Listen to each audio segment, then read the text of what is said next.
ઉત્તરાયણ પર્વને માત્ર 3 દિવસ બાકી રહ્યા ત્યારે સુરતના પતંગ બજારોમાં પતંગ રસિયાઓની ચહેલ પહેલ વચ્ચે ચોરી, છેડતી સહિતના ગુના અટકાવવા પોલીસ દ્વારા ડ્રોનથી નજર રાખી પેટ્રોલિંગ કરાઈ રહ્યું છે।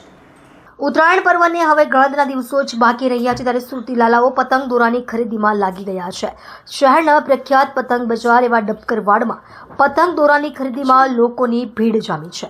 આગામી 11, 12 અને 13 તારીખે પતંગ દોરીની ખરીદી માટે ડબકરવાડમાં લોકોની ભીડ એ હદે વધશે કે પગ મૂકવાની પણ જગ્યા નહીં રહે। ત્યારે આવી ભીડનો ફાયદો ખિસ્સા કાતરું ઉઠાવી મોબાઈલ અને પર્સની ચોરી કરતા હોય છે। ત્યારે આ વર્ષે એ પ્રકારની ઘટના ન બને તે માટે લાલગેટ પોલીસે પ્લાન ઘડી કાઢ્યો છે। પતંગ બજારમાં પોલીસ દ્વારા લોખંડી બંદોબસ્ત ગોઠવી દેવામાં આવ્યો છે।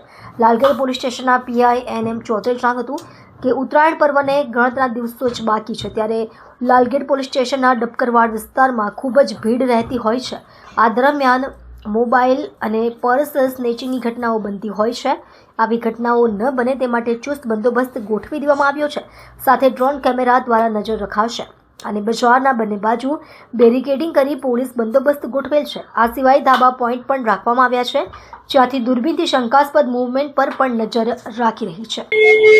લાલગેટ પોલીસ સ્ટેશનના અહીંયા ડબકરવાડ વિસ્તારમાં મકર સંક્રાંતિના તહેવારને ગણતરીના દિવસો બાકી હોય અને અહીંયા ખૂબ જ ભીડ રહેતી હોય જેથી મોબાઈલ અથવા પીક પોકેટિંગના બનાવો ના બને એ સારું ચુસ્ત બંદોબસ્ત ગોઠવવામાં આવેલ છે જેમાં અમે બજારના બંને બાજુએ બેરિકેડિંગ કરી અને પોલીસ બંદોબસ્ત ગોઠવેલ છે।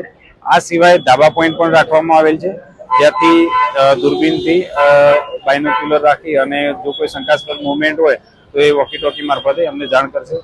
આ સિવાય ડિસ્ટર્બના ખાનગી કપડામાં અલગ અલગ વેશમાં અંદર પેટ્રોલિંગ કરશે અને કોઈ પણ શંકાસ્પદ વ્યક્તિ જણાશે તો પૂછપરછ કરી અને આગળની કાર્યવાહી કરવામાં આવશે। ખાસ કરીને અમારી સી ટીમ છે એ અહીંયા પતંગ બજાર છે એને બંને બાજુ બેરિકેડિંગ રાખેલું છે અને ત્યાં સી ટીમ તૈનાત રહેશે અને જે મહિલાઓ અથવા બાળકો સાથે જે કોઈ પરિવાર અહીંયા ખરીદી કરવા માટે આવતા હશે તો એમને પોતાના પર્સ, કિંમતી ઘરેણાં અને કઈ રીતના સાવચેતી રાખવી, કોઈ છેડતીના બનાવ ના બને એ બાબતે સંપૂર્ણ તકેદારીથી સમજાવવામાં આવશે।